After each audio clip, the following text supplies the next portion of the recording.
Some people are wired differently. I don't know what it is, call it instinct, call it something ancient. I've been told I'm a woman of both science and superstition, and maybe that's true. Because if you live deep enough in the woods, long enough, something starts to shift. You develop a kind of sixth sense. Not measurable, not logical, but real. Before I built my cabin, I lived further out, way out, in a forgotten place called No Man's Land City. The name's a joke. It wasn't a city, just a dead homestead, with a few scattered cabins and no one for miles. Twice while living there, I felt it.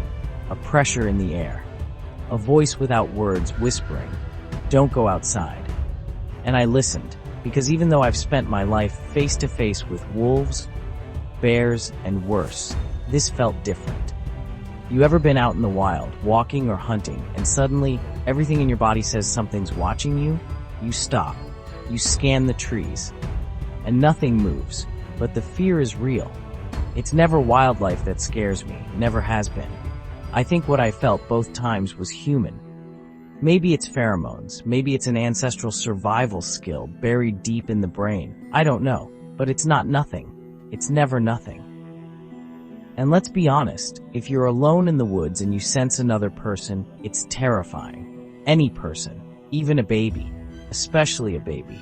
I mean, really, if you saw a baby just sitting or standing in the woods, your brain would short circuit. What is that baby doing here? Nothing feels right anymore. Now picture this. A man walking toward you in a shopping mall. Normal. A man walking toward you in the wilderness? Unnatural. Alarming. The woods have rules, and strangers don't belong. And if someone is dangerous, there's no one coming to help.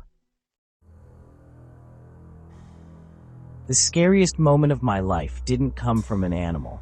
It came from two men. It was a winter night.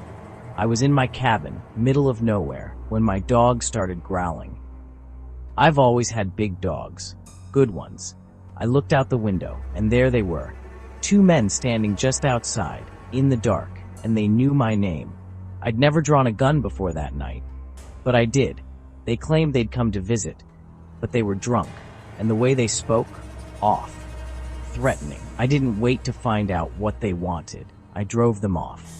Calm in the moment, but shaking afterward once the adrenaline faded. I was 25, a blonde woman living alone, studying wolves near the Canadian border. A novelty, a target.